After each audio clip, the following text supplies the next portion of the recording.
Thank you for joining us this evening, and I'm going to be sharing with you about the name of the Messiah or the Mashiach, and we're going to talk about the evidence that of what the name of the Mashiach is.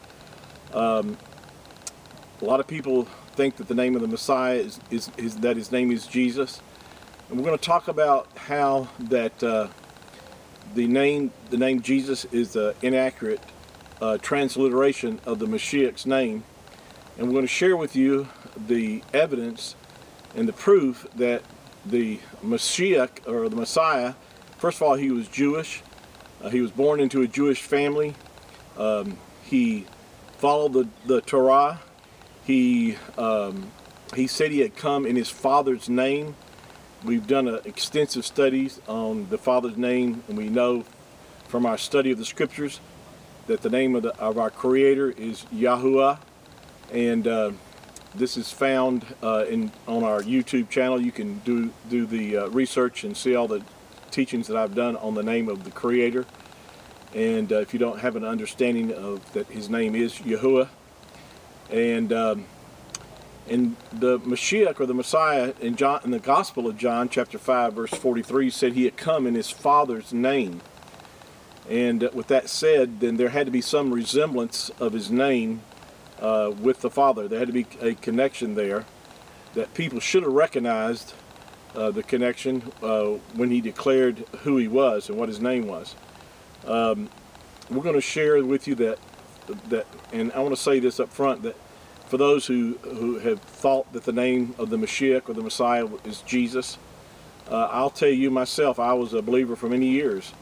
That's the only name that I knew, because I did not study beyond the translations of the Bible that I had.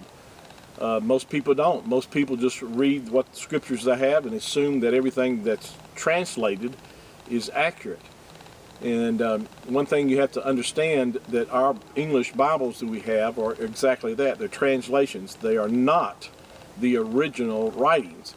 Now, and the reason most people need an English translation is they don't speak Hebrew or they don't speak Greek or Latin, and so they have to have an English translation to understand what the scriptures are saying.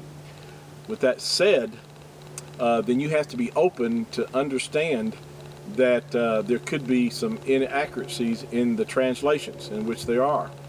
The word of Yahuwah is accurate itself. In the original writings, there's no, it was written the way it was written. It is the word of Yahuwah, so the scripture says all scripture is given by inspiration of Yahuwah, and it's given for instruction, for in righteousness, and that we might know how to walk and how to live out our lives. And it's 100% the truth.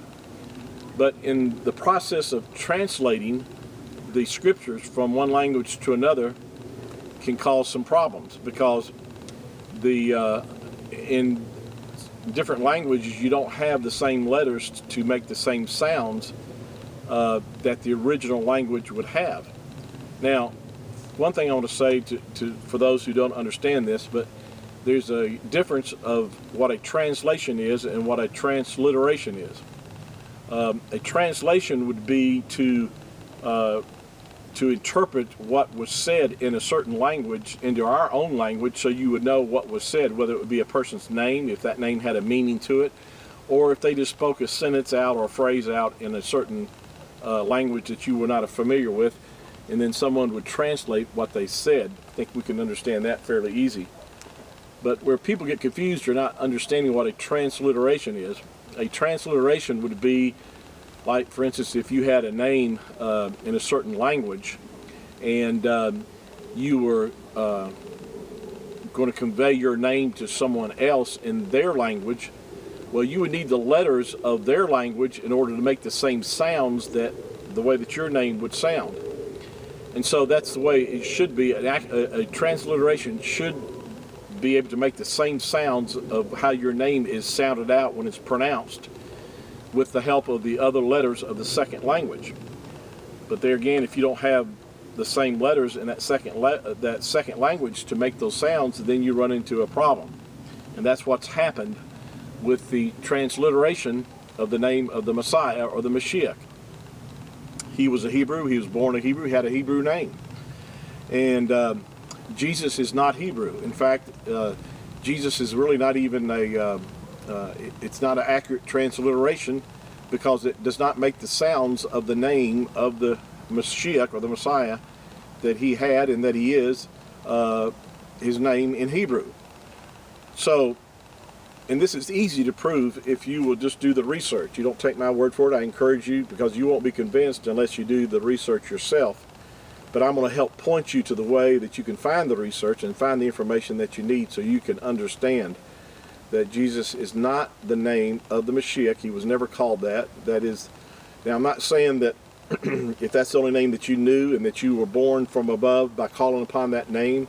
I was many years ago, because that was the only name I knew. And but this just speaks of the mercy of Yahuwah. He knows that the scriptures have been corrupted as far as the name of the Mashiach being corrupted or hidden, and also the name of the creators have been hidden. It's been substituted with the word Lord in our English translations. And again, we've already taught about all this, but I just will mention this, that over 7,000 times in the scriptures where you see the word Lord, or God, in some instances where the word God is used, the name of the Creator should appear there. And the name of our Creator is Yahuwah. Now, a lot of people think it's Yahweh or Jehovah and all these other variations, but to be accurate, his name is pronounced Yahuwah. And that's for another teaching. I'm not going to go in that today and confuse everyone right now, because we're trying to deal with the Mashiach or the Messiah, and really see what the scriptures declare and what it is his name is, and how we know that it is that. So with that said, as we begin to study this and we begin to understand the difference of what a transliteration should be, which should be to carry the name of the Messiah, Mashiach, over from Hebrew over into English and make the same sounds. Now, I want to read in Matthew chapter 1, verse 21, where the angel Gabriel told Joseph, or Yahusuf, that was his name in Hebrew, and Miriam, her name was not Mary, her Hebrew name was Miriam, what to name the child. You'll find this in Matthew chapter 1, verse 21. And it says, "And she shall bring forth a son, and you shall call his name." Now, again, if you're reading from an English translation, it's going to say Jesus. And but his name in Hebrew is Yahusha. That's what Gabriel told her to name the child, was Yahusha. Now, if you'll stay with us, and we won't be able to get all this in on this one little teaching here, because we're going to have to go into quite a bit of detail to prove to you that's what he told Miriam and Yahusuf to name the child, was Yahusha. Now, then he says here, "For he shall save his people from their sins." Now, before I go any further, I need to say this, that all Hebrew names have a meaning to them. All proper Hebrew personal names have a meaning to them. It's not like our culture in the West, where we label people names like Tom, Dick, or Harry, which have no meaning whatsoever. They're just labels that we attach to people, and they really don't mean anything. We could almost give them numbers, and it'd be about the same thing, instead of giving them a name. But in the Eastern culture and in the Jewish culture, every proper name has meaning to it. So, with that said, when Jesus, by the way, is not a Hebrew name.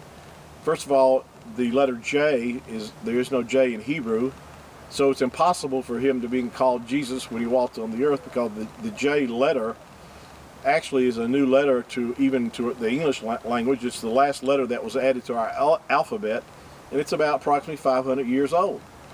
So, with that said, he never could have been called Jesus, and the name Jesus doesn't carry with it the meaning or what it would mean in Hebrew, which we're going to talk about that in our next teaching.